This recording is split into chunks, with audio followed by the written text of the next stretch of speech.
नमस्कार, के TV news में आपका स्वागत है। मैं हूं स्तुति और आइए एक नजर डालते हैं शहर की प्रमुख सुर्खियों पर।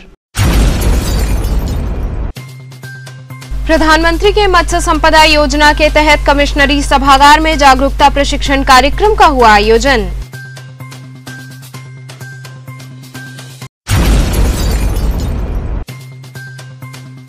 शहर के बेनिया, कबीर चौरा इत्यादि क्षेत्रों में लग रहे भीषण जाम से जनता हुई परेशान।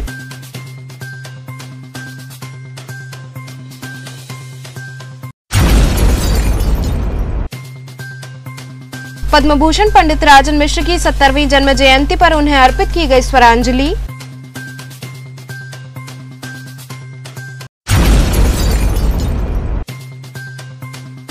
और शंभू माता मंदिर में चल रहे 2 दिवसीय श्रृंगार महोत्सव के अंतर्गत विशाल भंडारे का हुआ आयोजन। और अब खबरें विस्तार से। लोहता करौता बाजार में सपा द्वारा किसान नौजवान संदेश यात्रा कार्यक्रम आयोजित हुआ। लोहता क्षेत्र के करौता बाजार में समाजवादी पार्टी द्वारा आयोजित किसान नौजवान संदेश यात्रा कार्यक्रम का आयोजन हुआ, जिसमें मुख्य अतिथि के रूप में प्रदेश अध्यक्ष नरेश उत्तम पटेल, पूर्व राज्य मंत्री सुरेंद्र सिंह पटेल उपस्थित रहे। अतिथियों को चांदी का मुकुट पहनाकर उनका स्वागत किया गया। इस अवसर पर कार्यकर्ताओं को संबोधित करते हुए उपस्थित अतिथियों ने केंद्र सरकार एवं राज्य सरकार पर जमकर निशाना साधते हुए कहा कि आज महंगाई बढ़ती जा रही है, लोगों की स्थिति खराब होती जा रही है। वहीं किसान आंदोलन पर उन्होंने कहा कि किसान साल भर से बॉर्डर पर धरना दे रहे हैं, ये सरकार उनकी बात सुनने को तैयार नहीं है। इस कार्यक्रम में बड़ी संख्या में कार्यकर्ता शामिल हुए।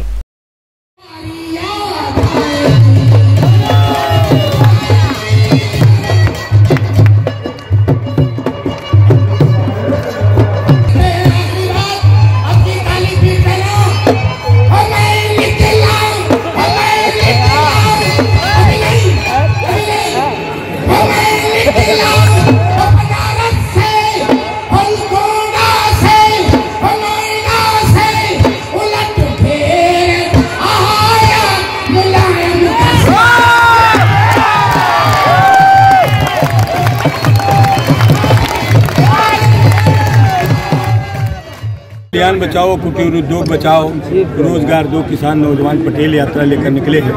आज 2 महीने पूरे हो रहे हैं। बनारस में किसान भाइयों ने सभा स्वागत भी किया और इसमें जो लोग आए उन लोगों ने किसान नौजवान पटेल यात्रा का बहुत स्वागत किया, क्योंकि सबसे ज़्यादा आज देश में और प्रदेश में किसान दुखी है। किसानों के साथ बहुत बड़ा धोखा था। कहा था कि आपकी फसलों का लाभकारी मूल्य देंगे, आपकी फसलों का लागत से दोहरा देंगे। स्वामीनाथन मीडिया करा, लेकिन 8 वर्ष खराब कर किसानों की दुर्दशा कर दी। महंगाई इतनी बढ़ा दिया। 90 दिन के अंदर महंगाई कम करने की बात कही थी। डीजल का दाम, पेट्रोल का दाम, रसोई गैस का दाम, खाद का दाम, बिजली का दाम, दवा का दाम, पढ़ाई का दाम, सिंचाई का दाम, किराया बढ़ा करके जनता का जीवन बहुत ही दूभर कर दिया। इस किसान नौजवान पटेल यात्रा के माध्यम से हम माननीय श्री अखिलेश यादव जी का संदेश लेकर पूरे प्रदेश के सभी जिलों में जा रहे हैं। अब तक मैं लगभग 250 विधानसभाओं में गया हूँ। हर जगह किसान नौजवान पटेल यात्रा को भारी जनता का आशीर्वाद मिल रहा है, समर्थन मिल रहा है। अध्यक्ष जी, लाल टोपी और पीली टोपी 2022 में कितनी कारगर साबित होगी? पूरी कारगर होगी, पूरी कारगर। अनिल राजभर हमारे स्कूल में पढ़ते थे, हमारे स्कूल के तो हैं। उन्होंने कहा कि सपा सबसे बड़ी गुंडी पार्टी है। अनिल राजभर ने कहा जब वो यहाँ थे तब क्या थे? अध्यक्ष जी, बीजेपी वाले कह रहे हैं ये गठबंधन है, ठगबंधन है। भाजपा वाले झूठ बोलने में माहिर हैं। समाजवादी पार्टी के नेता अखिलेश यादव जी को जो नेता मानेगा, समाजवादी पार्टी की नीतियों को जो मानेगा, समाजवादी पार्टी की विचारधारा में चलेगा, उन सभी दलों का हम स्वागत करें।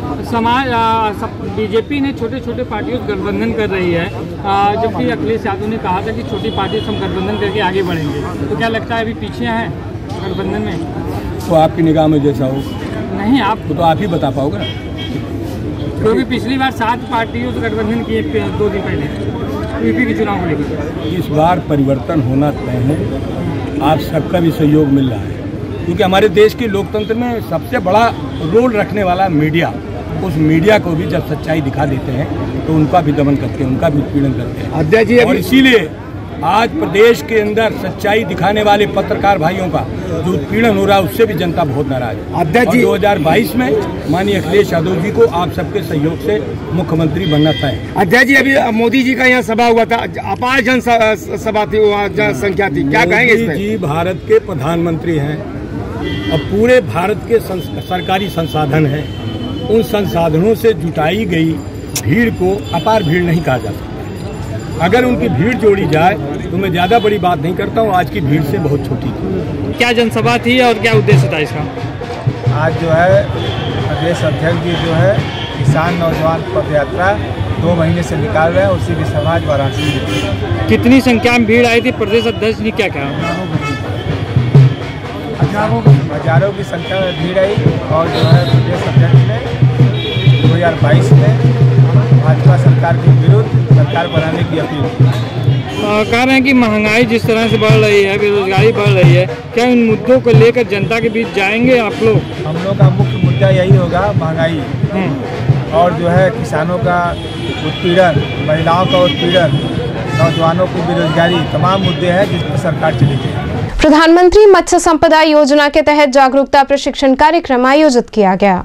प्रधानमंत्री मत्स्य संपदा योजना के अंतर्गत 1 दिवसीय जागरूकता प्रशिक्षण कार्यक्रम का आयोजन कमिश्नरी सभागार में किया गया। कार्यक्रम का शुभारंभ कमिश्नर दीपक अग्रवाल ने दीप प्रज्वलित कर किया। इस कार्यक्रम में मुख्य रूप से सुधांशु शर्मा, क्षेत्रीय निदेशक राष्ट्रीय सहकारी विकास निगम लखनऊ व NS रहमानी, उप निदेशक मत्स्य वाराणसी मंडल उपस्थित रहे।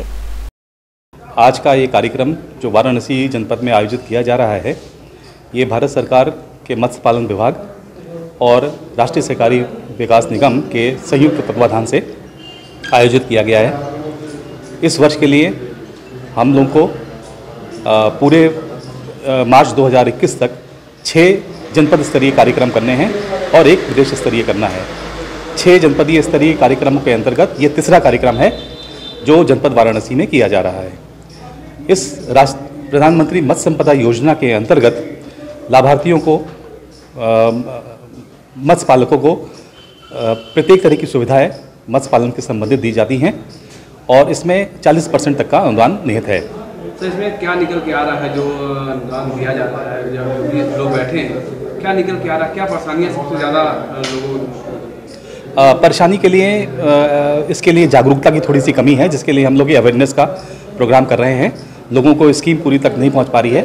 हमारे कार्यक्रम का उद्देश्य यही है कि किसानों से सीधा जुड़ करके उनको स्कीम के बारे में बताएं और इसका लाभ वो उठा सकें। इसमें 40% का अनुदान, जैसे मैंने बताया, निहित किया गया है। ये सामान्य लाभार्थी के लिए है। यदि कोई लाभार्थी अनुसूचित जाति का है, अनुसूचित जनजाति का है या महिला लाभार्थी है, उसको 60% तक का अनुदान इसमें दिया गया है। शेष जो 40% जो बचता है उसका 90% तक राष्ट्रीय सहकारी विकास निगम ऋण के रूप में 5 से 8 वर्षों के लिए उपलब्ध कराएगा और शेष 10% वो लाभार्थी को अपने पास से इसको लगाना पड़ेगा। अभी वार्ता करते समय इस जो कार्यक्रम के अंतर्गत माननीय मंडल आयुक्त वाराणसी द्वारा ये जिज्ञासा व्यक्त की गई कि क्लस्टर में लोगों को इकट्ठा करके, मत्स्य पालकों को इकट्ठा करके उनके प्रोड्यूस का, उनका जो उत्पाद है उसको मार्केट किया जा सके। क्योंकि अगर व्यक्तिगत रूप से जो उत्पाद पैदा कर रहे हैं उसको अगर हम लोग मार्केट करेंगे, विपणन करेंगे उसका, तो उसमें किसान को उचित मूल्य नहीं मिल पाता है। तो उनका उद्देश्य, उनकी ये मंशा थी कि चूंकि मत्स्य के उत्पादन में डिमांड की कोई कमी नहीं है, तो इसको हम लोग क्लस्टर बना करके इसको करा जा सके। इस संबंध में एक स्कीम भारत सरकार की ओर है जिसमें FFPO इसको बोलते हैं। ये मत्स्य पालक कृषक उत्पादन संगठन के नाम पे है, जिसमें 100 सदस्य एक साथ जुड़ करके इस काम को कर सकते हैं। इसके बारे में विस्तार से यहाँ जानकारी दी गई है। किसान लाभान्वित हुए हैं। जो लोग आए हैं उनको जानकारी का थोड़ा अभाव था, अब वो पूरे उत्सुक है। और एक चीज़ मैं अवश्य बताना चाहूँगा कि कृषक उत्पादन संगठन जो समूह बना के कार्य करने की परिकल्पना है, जो माननीय प्रधानमंत्री जी द्वारा की गई थी, तो उद्यान के क्षेत्र में, सहकारी क्षेत्र के अंतर्गत प्रथम FPO पूरे देश का वाराणसी जनपद से ही स्थापित हुआ है। और मैं चाहूँगा कि फिशरी क्षेत्र में भी पहला FPO ये माननीय प्रधानमंत्री जी के संसदीय कार्य क्षेत्र से हो और प्रदेश का ये पहला FPO बन सके। ये प्रधानमंत्री मत्स्य संपदा योजना के विकास के क्रम में national cooperative development corporation NCDC जो है, अब मछुआरों के संगठन को एक तरीके से सामूहिक रूप से मत्स्य पालन के कार्य को बढ़ावा दिया जाए। इंडिविजुअल एक एक व्यक्ति को छोड़ करके एक समूह बने और जिस समूह की वजह से सारे लोगों को लाभ मिल सके, उसके सदस्यों को मिल सके, तो उनको जागरूकता के लिए ये कार्यक्रम आयोजित किया गया है। ये पहला कार्यक्रम है और उम्मीद है कि जो मत्स्य पालकों को बहुत सी योजनाओं की जानकारी नहीं थी, उनको इन योजनाओं की जानकारी मिली, भविष्य में उसका लाभ उनको मिले, उसके लिए विभाग के अधिकारियों को उनकी समस्याओं से भी अवगत कराया जा रहा है। सबका रजिस्ट्रेशन हो रहा है, सबको बीमा दुर्घटना योजना से इसके तहत लाभान्वित करने के लिए उनको उसका भी पंजीकरण हो रहा है। तो भविष्य में इसके लाभ मत्स्य पालकों को मिलेंगे और यहाँ का मत्स्य उत्पादन तो बढ़ेगा, निर्यात के क्षेत्र में भी संभावनाओं को तलाशा जा रहा है। पिछले दिनों इसके लिए नई दिल्ली से लेकर के बॉम्बे तक से अधिकारी आए थे, उनकी भी बैठक हुई। तो यहाँ की मछलियों का संरक्षीकरण करके और उसको निर्यात के लिए विदेश भेजने तक की उस पर कार्य चल रहा है। त्रिपुरा में मुस्लिम समुदाय पर हो रहे हमलों को रोकने की मांग को लेकर अल्पसंख्यक कांग्रेस कमेटी ने ज्ञापन सौंपा। अल्पसंख्यक कांग्रेस कमेटी द्वारा त्रिपुरा में मुस्लिम समुदाय पर किए जा रहे हमलों को रोकने और दोषियों को सजा की मांग को लेकर राष्ट्रपति को संबोधित ज्ञापन एसीएम प्रथम को सौंपा गया। इस दौरान हाजी ओंकार अंसारी ने कहा कि पिछले कई दिनों से त्रिपुरा में मुस्लिम समुदाय के लोगों पर एवं मस्जिदों पर, मजारों पर भाजपा सरकार का संरक्षण प्राप्त आतंकी संगठनों द्वारा हमले किए जा रहे हैं। कई मस्जिदों में आगजनी की घटनाएं भी हुई हैं, जिसके कारण पूरे प्रदेश में भय और अराजकता का माहौल बना हुआ है। उन्होंने कहा कि अल्पसंख्यक कांग्रेस की तरफ से हम मांग करते हैं कि ऐसे लोगों पर कड़ी से कड़ी कार्रवाई हो। राष्ट्रपति जी को ज्ञापन देने आए हैं द्वारा जिलाधिकारी के, जैसा कि हमारे प्रदेश अध्यक्ष माननीय शहनवाज आलम साहब के निर्देश पर आज पूरे प्रदेश में एक ज्ञापन त्रिपुरा में हो रहे हिंसक घटनाओं को रोकने और दोषियों को सजा देने के लिए हम लोग ज्ञापन महामहिम को आज सौंप रहे हैं। जिस तरह से आप सबको मालूम है कि त्रिपुरा में पिछले कई दिनों से अल्पसंख्यक समुदाय पर, मुसलमानों पे कातिलाने हमले हो रहे हैं और वहाँ की प्रशासन और वहाँ की सरकार मूक दर्शक बनकर बैठी हुई है। तो हम सब ने आज ये मांग किया है राष्ट्रपति जी से कि जो वहाँ हिंसाएं हो रही हैं एक वर्ग पे, उसको हिंसा को तत्काल रोका जाए और जो उसमें दोषी हैं, जो वहाँ पे प्रशासनिक लोग दोषी हैं, उनके खिलाफ कार्रवाई की जाए और जो मस्जिद और मज़ारों पर नुकसान क्षति हुई है उसको तत्काल सरकार उसको बनाए और उसमें जो हद हुए जिसकी इस घटना में जिसकी मृत्यु हुई है उनको मुआवजा दी जाए। और आखिरी बात ये है कि जो सोशल मीडिया कुछ संगठनों द्वारा, सामुदायिक संगठनों द्वारा ये भ्रम फैलाकर पूरे एक उत्तेजित एक वर्ग के खिलाफ मैसेज दिया जा रहा है, उसको भी तत्काल रोका जाए। ये हिंदुस्तान है, देखिए हिंदुस्तान सभी का देश है, हिंदू मुस्लिम सिख ईसाई सारे लोगों को लेकर साथ चलने वाला देश है। आज इसको एक तरह से दो फाड़ में कर दिया गया है, तो ये नहीं होना चाहिए। हिंदुस्तान गांधी जी का देश है, गांधी जी ने आज़ादी दिलाई है, तो सबको रहने का अधिकार है और इसको हम आज सारे अल्पसंख्यक कांग्रेस के सारे लोगों ने माननीय राष्ट्रपति जी से अपील की है कि जो हिंदुस्तान में जिस तरह से सामुदायिक घटनाएं जगह जगह हो रही हैं उसको दीपावली पर्व को देखते हुए फायर स्टेशन चेतगंज द्वारा सभी व्यवस्थाएं पूर्ण कर ली गई हैं। दीपावली पर्व को देखते हुए फायर स्टेशन चेतगंज द्वारा सारी व्यवस्थाएं पूरी कर ली गई हैं। शहर भर में आतिशबाजी की दुकानें लगाई जाती हैं, जिसको ध्यान में रखते हुए मुख्य शमन अधिकारी अनिमेश सिंह ने बताया कि हमारी सारी गाड़ियां तैयार रखी गई हैं। हमारे जवान गली से लेकर सड़कों तक चक्रमण करते रहेंगे। रविवार को फायर स्टेशन अधिकारी लोगों को जागरूक भी करेंगे कि आग से कैसे बचा जा सके और किस तरह सावधानी पूर्वक पटाखे छोड़ें। उन्होंने अपील भी की कि कोरोना को देखते हुए गाइडलाइन का पालन करते हुए उत्साह के साथ इस पर्व को मनाएं। सर, इस बार दीपावली पर किस तरह की व्यवस्था है आपकी ओर से? जी, जैसे कि आपको पता होगा कमिश्नरेट व्यवस्था लागू हो गई है, यहाँ पर पुलिस कमिश्नरेट आ गया है। तो पहले तो जो आतिशबाजी के लाइसेंस हैं 3 दिन के जारी होते थे, तो वो अब अपर पुलिस आयुक्त कानून व्यवस्था जी के कार्यालय से जारी हो रहे हैं, जिसके लिए हमने बड़ी अच्छी व्यवस्थाएं की हैं। पहले तो सुरक्षित स्थानों का चयन किया गया है। उन सुरक्षित स्थानों पर सभी मानक जो भी एक्सप्लोजिव रूल्स 2008 और उसके संशोधन में दिए गए उनका अनुपालन कराया जाएगा। उन सभी जगहों पर अग्निशमन की सारी व्यवस्थाएं रखी जाएंगी, गाड़ियाँ रखी जाएंगी। दिवाली के लिए हमने ये किया है कि हमने अभी इस रविवार को अपना पूर्ण रिहर्सल करेंगे, जिसमें हम अपने hydraulic platform, water bowser, rescue tender, इन सब को चलाकर और अपने लोगों की ब्रीफिंग करेंगे ताकि आने वाले 3 दिन के जो बड़े त्यौहार है 2, 3 और 4 तारीख को, इस दिन हम पूरी कमरबंदी में रहें, किसी भी तरह का दुर्घटना होने पर तुरंत पहुँचें और उस आग को कम से कम नुकसान और कम से कम सामान्य की होने वाली परेशानियों को दृष्टिगत रखते हुए उसको कंट्रोल कर सकें।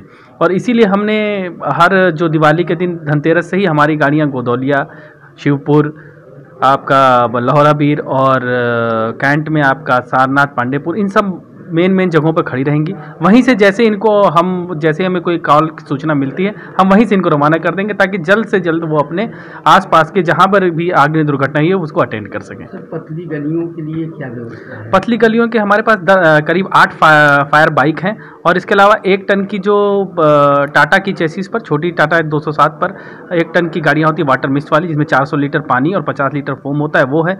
और जहाँ पर ये भी नहीं जा सकती वहाँ पर हमारी जैसे मैं बताया 10 वाटर बाइक हैं जो कि फायर फाइटिंग पहले पहुंच जाएंगी और तब तक वो छोटी आग को बुझाती रहेंगी, तब तक बड़ी गाड़ियां पहुंचेंगी और हम हौज बिछाकर और उसमें रिले पंपिंग कर उसको आग को बुझाएंगे। सर, चौक जो है अति संवेदनशील क्षेत्र है, उसके लिए क्या व्यवस्था है? हाँ, चौक के लिए जो हम मेन जो है उसके लिए गोदौलिया चौराहे पर और यहाँ लहौराबीर पे है और बीच में हमारा चेतगंज फायर स्टेशन है, तो यहाँ से और मैदागिन पे एक गाड़ी रहेगी।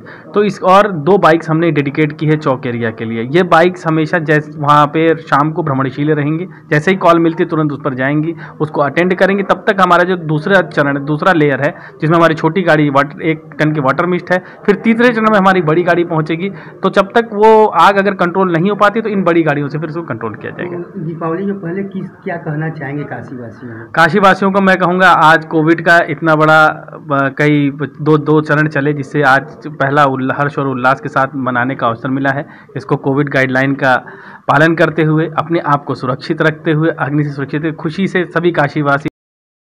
बीएचयू कृषि विज्ञान संस्थान द्वारा पत्रकार वार्ता आयोजित की गई। राष्ट्रीय कृषि विज्ञान अकादमी नई दिल्ली तथा कृषि विज्ञान संस्थान काशी हिंदू विश्वविद्यालय के संयुक्त तत्वाधान में 15वीं कृषि विज्ञान कॉन्फ्रेंस और एसएससी प्रदर्शनी का आयोजन आगामी 13 से 16 नवंबर तक को होने जा रहा है। आयोजन सचिव प्रोफेसर राकेश कुमार सिंह ने बताया कि इस कॉन्फ्रेंस में 550 शोध पत्र प्रस्तुत किए जाने की संभावना है। देश के विभिन्न विश्वविद्यालयों तथा कृषि शोध संस्थानों के कुलपति, निदेशक, नीति नियोजक तथा छात्र तकनीकी सत्रों को संबोधित करेंगे। देखिए, हमने पहले बताया तो हमारे सारे वक्ताओं ने ये बात बताई थी कि हमारी जो ऊर्जा है ये कृषि की मुख्य मेन चीज है जिससे हमारा उत्पादन, प्रोडक्शन, स्टोरेज सब कुछ इससे प्रभावित होता है। तो इसका यह है कि हम ऊर्जा का बेहतर उपयोग कैसे करें ताकि हमारी लागत घट जाए, हमारी उत्पादन बढ़ जाए, हमारे उत्पाद की गुणवत्ता बढ़ जाए, हमारा जो एक्सपोर्ट इंपोर्ट है विदेशों में उसकी वो भी बढ़ जाए और हमारे जो किसान हैं और जो कृषि के कार्य करने वाले लोग हैं उनको भी इतना ज़्यादा श्रम करने की जरूरत नहीं पड़ेगी, क्योंकि श्रम करते करते उनका स्वास्थ्य खराब हो जाता है। 6 घंटे के बजाय उनको 12 घंटे काम करना पड़ता है। तो अगर हम ऊर्जा का समुचित प्रयोग करेंगे तो ये हमारी एक विन विन सिचुएशन होगी, जिससे कहते हैं कि हम सारे लोग उससे लाभान्वित होंगे। इसका मुख्य उद्देश्य यही है कि हमको उत्पादन लागत घटानी है, हमें ऊर्जा का बेहतरीन प्रयोग करना है, हमें अपने किसानों को थोड़ा आराम भी देना है ताकि वो अपने बच्चों की पढ़ाई लिखाई, अपने स्वास्थ्य का ध्यान उचित रहे।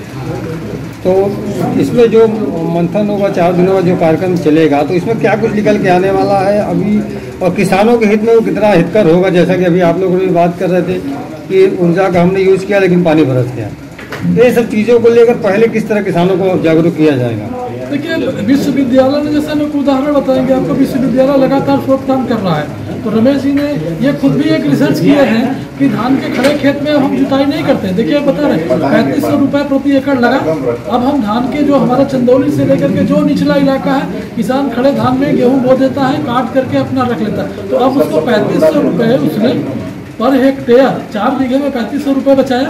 3500 रुपये ही नहीं बचाया, जितना पेट्रोल जब ट्रैक्टर चलता था तो डीजल का और कार्बन का उत्सर्जन होता था उसको बचाया, और पलेवा करने के लिए पानी की जरूरत है। तो ये देखिए, ये इसी तरह के छोटे छोटे छोटे तरीके हैं और नए कृषि के जो शोध हैं उनको प्रयोग में ला करके हमें ये ऊर्जा की जो उपयोगिता है और उसकी जो क्षमता है उसको बढ़ाना है। इससे क्या हो गया, अब जुताई नहीं करेगा, 15 दिन पहले बुआई कर लेगा, उसका उत्पादन बढ़ जाता है, उत्पादन की गुणवत्ता बढ़ जाती है, खाद की कमी आ जाती है, पानी कम जाता है, ये बच गया। तो और किसान को बहुत ज़्यादा मेहनत नहीं करना है कि वो ट्रैक्टर लेकर जुताई कर रहा है, तो उसको भी आराम मिलता है। जब उसको आराम मिलता है तो शहरों में आकर के इतने बड़े जोत के किसान नहीं रह गए, शहरों में भी कोई काम कर लेते तो उनकी आर्थिक आमदनी बढ़ जाती है, क्योंकि प्रधानमंत्री का तो ये भी कहना है कि इनकम डबल हो। इनकम डबल होने से पहले जब तक लागत नहीं घटेगी इनकम डबल नहीं होगी, लागत घटने से इनकम डबल होगी। इनकम डबल तभी होगी जब तक कि हम अपने संसाधनों का समुचित प्रयोग नहीं करेंगे। संसाधनों के समुचित प्रयोग का मतलब ही होता है कि हम ऊर्जा को सही तरीके से प्रयोग में ला रहे हैं। ये जो कार्यक्रम हो रहा है यहाँ पर पहली बार उत्तर प्रदेश में हो रहा है, ऐसा आपने कहा जी, तो कहाँ से इसमें लोग आ रहे हैं, कितने लोग? इसमें पूरे देश से आ रहे हैं, चाहे वो श्रीनगर हो, अभी तक जैसे कुछ जो लिस्ट आई है श्रीनगर से करीब 10 लोग हैं, केरल से हैं, तमिलनाडु से हैं, महाराष्ट्र से हैं। कोई ऐसा प्रदेश नहीं है जहाँ से कि निदेशक और साइंटिस्ट दोनों की सहभागिता नहीं है। तो और ICAR के जितने इंस्टीट्यूट हैं, जितने संस्थान हैं, चाहे वो एग्रीकल्चर इंजीनियरिंग का हो, व्हीट का हो, राइस का हो, मेज का हो, ऑयल सीड्स का हो, सभी संस्थानों के निदेशक एवं वैज्ञानिक सभी यहाँ पर उपस्थित हो रहे हैं। वर्चुअली कौन कौन लोग जुड़ रहे हैं इसमें जो खास हैं? जितने निदेशक लोग हैं वो फिजिकल मोड में आ रहे हैं, वो खुद आ रहे हैं। साइंटिस्ट कुछ तो फिजिकल मोड में आ रहे हैं कुछ, लेकिन वो जो लिस्ट है करीब जो फिजिकल मोड में निदेशक और साइंटिस्ट आ रहे हैं वो लगभग 180 की है। बड़ी गैबी क्षेत्र में पायल ज्वेलर्स के नवीन प्रतिष्ठान का उद्घाटन किया गया।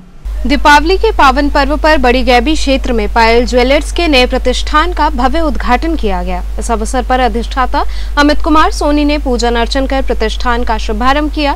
उन्होंने बताया कि प्रतिष्ठान में दीपावली के त्योहार को देखते हुए नए रेंज में आकर्षक आभूषण उचित रेट पर उपलब्ध हैं। इसके साथ ही कई आकर्षक ऑफर्स भी उपलब्ध हैं। इस मौके पर रोहित सोनी, मोहित सोनी, रेखा सोनी सहित अन्य लोग उपस्थित रहे। मोहित जी, आज किस तरह का किस नाम से दुकान का उद्घाटन? ये दुकान तो करीब 15 साल पुराना है, पायल ज्वेलर्स के नाम पे पीछे दुकान है और ये चौराहा पे अभी नया ब्रांच हुआ है, खुला है, तो इसी उपलक्ष्य में आज इसका उद्घाटन है। तो इस पर डिस्काउंट भी चल रहा है, एक पायल पे बेचिया फ्री है, मेकिंग चार्ज पे कोई नहीं चार्ज है, जितना 50 से 70% डिस्काउंट है और जानकारी आने पे पता चलेगी। तो अपने ग्राहकों को क्या कहना चाहेंगे? दीपावली पर्व नजदीक है, दिवाली पर्व नजदीक है, धनतेरस है और खरीदिए और नया दुकान है, चले। तो नए जिस तरह से अब चल रहे हैं आकर्षक ढंग के ज्वेलरी आ रहे हैं, तो आपके पास नए रेंज में क्या उपलब्ध है? नए रेंज में देखिए सब कुछ है, अब ग्राहक के ऊपर है क्या चाहिए क्या नहीं, हम ऐसे तो कुछ बता नहीं सकते। ग्राहक की डिमांड पे भी आप सब हाँ मेकिंग सब करा सकते हैं। ऑर्डर के जितनी भी वैरायटी ऑर्डर की होगी सब एक हफ्ते के अंदर कंप्लीट कर देंगे, दे देंगे हैंड टू हैंड। यहाँ रुकेंगे छोटे से ब्रेक के लिए, आप बने रहिए KTV के साथ।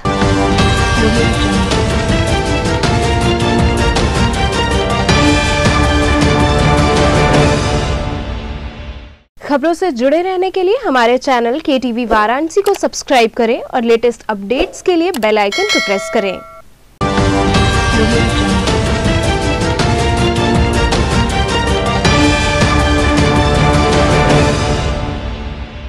ब्रेक के बाद आपका स्वागत है। हरौआ रिंग रोड पर प्राइवेट बस व ट्रक में जोरदार टक्कर होने से कई लोग घायल हो गए। हरौआ स्थित रिंग रोड चौराहे पर शुक्रवार की सुबह जौनपुर की ओर से आ रही प्राइवेट बस को तेज रफ्तार ट्रक ने टक्कर मार दी। बस में सवार यात्रियों की चीख पुकार सुनकर स्थानीय लोग दौड़े और सभी को नीचे उतारा। हादसे में 10 से ज्यादा लोग घायल बताए जा रहे हैं। वहीं आए दिन होने वाले सड़क हादसों से आक्रोशित स्थानीय लोगों ने चक्का जाम कर दिया। सभी को उपचार के लिए समीप के ही अस्पताल ले जाया गया है। हादसे की सूचना पाकर बड़ागांव थाने की पुलिस घटनास्थल पर पहुंची और ट्रक व बस को क्रेन की मदद से सड़क के किनारे कराया गया। वहीं हादसे के कारण वाराणसी से जौनपुर मार्ग पर जाम लग गया। उद्घाटन हुआ है, आए दिन घटनाएं हो रही है। आज का जो घटना है आप लोग देख ही रहे हैं, बड़ी सवारी में ट्रक वाला टक्कर मार दिया, जिसमें कम से कम 2500 लोग घायल हुए हैं। उसी के विरोध में हम लोग रोड जाम किए हुए हैं। एनडीआरएफ स्पंदन टीम द्वारा अस्सी घाट पर पुलिस के जवानों के बलिदान की याद में सांस्कृतिक कार्यक्रम आयोजित किया गया। एनडीआरएफ की स्पंदन टीम ने आजादी के अमृत महोत्सव के अंतर्गत अस्सी घाट पर पुलिस कर्मियों द्वारा किए गए सर्वोच्च बलिदान को याद करते हुए सांस्कृतिक कार्यक्रम आयोजित किया, जिसमें शहीदों की वीर गाथा को देशभक्ति गानों में पिरोकर वहां उपस्थित सैकड़ों की संख्या में पर्यटक व स्थानीय लोगों को भाव विभोर कर दिया और लोगों ने शहीदों को याद कर उन्हें नमन किया और श्रद्धांजलि अर्पित की। एनडीआरएफ की टीम द्वारा प्रस्तुत कार्यक्रम का सभी लोगों ने भरपूर लुत्फ उठाया और एनडीआरएफ के राहत एवं बचाव कार्य के साथ साथ उनकी इस कला की भी सराहना की। इस सांस्कृतिक कार्यक्रम में एनडीआरएफ के अधिकारीगण, अधीनस्थ अधिकारीगण, जवानों तथा उनके परिवारजन, सीआरपीएफ, सीआईएसएफ के अधिकारी, वाराणसी पुलिस सहित स्थानीय लोग और सैलानी उपस्थित रहे।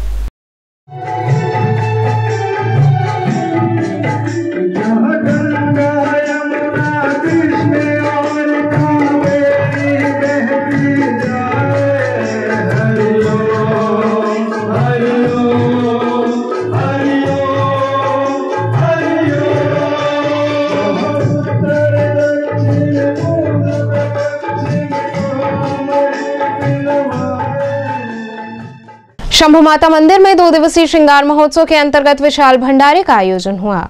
कबीर चौरा स्थित पिपलानी कटरा में स्थापित शंभू माता मंदिर में 2 दिवसीय श्रृंगार महोत्सव के अंतर्गत भव्य भंडारे का आयोजन किया गया। इस अवसर पर मां की अद्भुत झांकी सजाई गई। बड़ी संख्या में उपस्थित श्रद्धालुओं ने उपस्थित होकर प्रसाद ग्रहण किया। माता की जयकार के बीच भक्तों ने उपस्थिति दर्ज कराई। इस अवसर पर गोवर्धन पूजा समिति की शालिनी यादव को स्मृति चिन्ह भेंट कर सम्मानित किया गया। इस अवसर पर ओम प्रकाश यादव, दीपक साहू, भरत यादव, मुरारी यादव सहित बड़ी संख्या में लोग उपस्थित रहे। मां के दरबार में हाजिरी लगा रही है, क्या संदेश देंगे? देखिए, मां शंभू माता का जो वार्षिक श्रृंगार भरत यादव जी द्वारा, इनके परिवार द्वारा जो ये आयोजित किया गया है 2 दिवसीय, उसमें आज माता से जो है आशीर्वाद लेने आई हूँ कि जिस तरीके से सारी जनता के इस समय जो दुखी है, जो उसके कष्ट हैं, वो सब जल्दी दूर हों, उनको उसका निवारण करें देवी माँ, और सभी को फिर से खुशहाली का आलम देखने को मिले। पद्म भूषण पंडित राजन मिश्र की 70वीं जन्म जयंती पर उन्हें स्वरांजलि अर्पित की गई। पद्म भूषण पंडित राजन मिश्र के तिरोधान के बाद पहला जन्मदिवस था जब वो अपनों के बीच नहीं रहे। उनकी याद में उनके कबीर चौरा स्थित आवास पर संगीत संध्या में उन्हें स्वरांजलि अर्पित की गई। आशीष मिश्र ने राग विहाग की विलंबित बंदिश प्रस्तुत की। तबले पर पंडित गोपाल मिश्रा, हारमोनियम पर पंडित धर्मनाथ मिश्र ने संगत की। परंपरा सांस्कृतिक समिति द्वारा आयोजित संगीत संध्या में शुभेच्छुओं ने अश्रुपूरित श्रद्धांजलि दी। इसमें इंदुमती मिश्रा, शोभा मिश्रा, पंडित कामेश्वर मिश्र, पंडित कन्हैया लाल मिश्र, पंडित अनूप मिश्र इत्यादि लोग सम्मिलित रहे।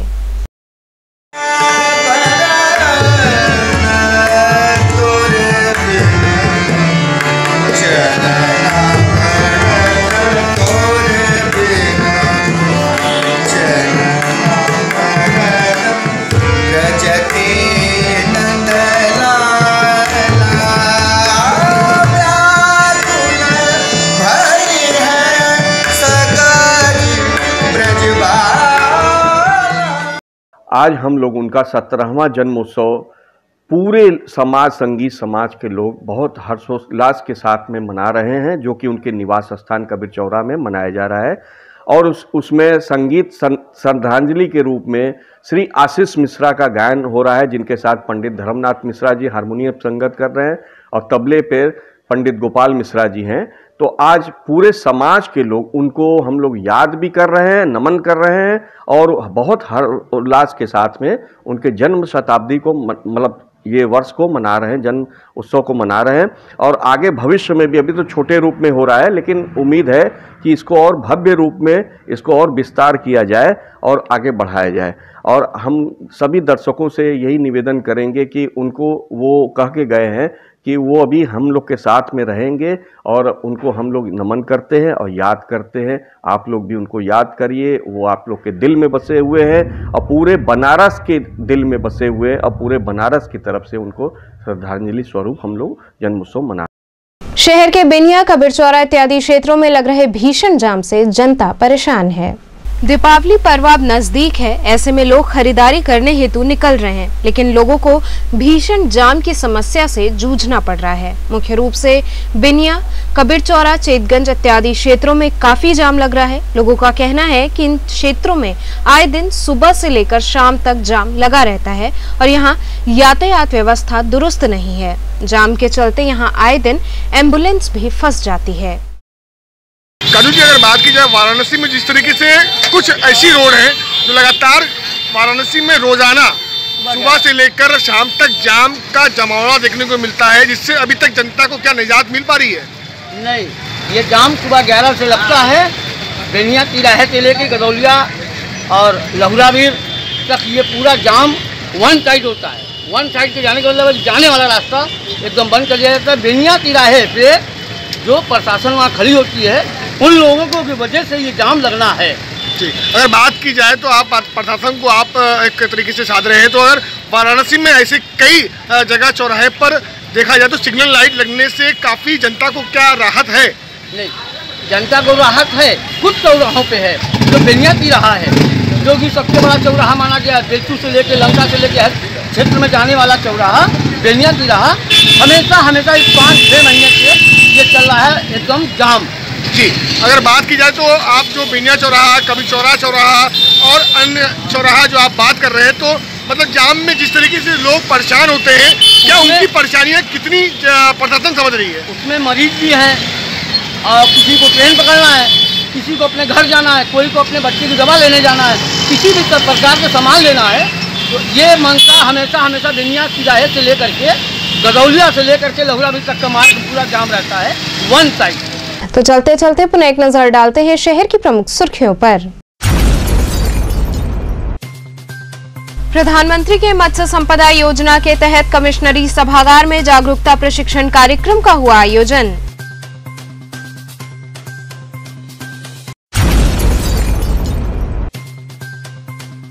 शहर के बेनिया, कबीरचौरा इत्यादि क्षेत्रों में लग रहे भीषण जाम से जनता हुई परेशान।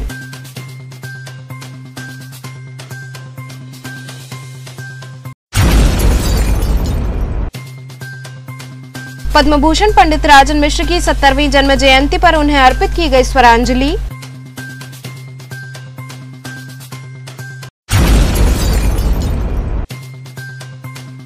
और शंभू माता मंदिर में चल रहे 2 दिवसीय श्रृंगार महोत्सव के अंतर्गत विशाल भंडारे का हुआ आयोजन। तो ये थे आज के समाचार, कल फिर होगी मुलाकात, तब तक के लिए नमस्कार।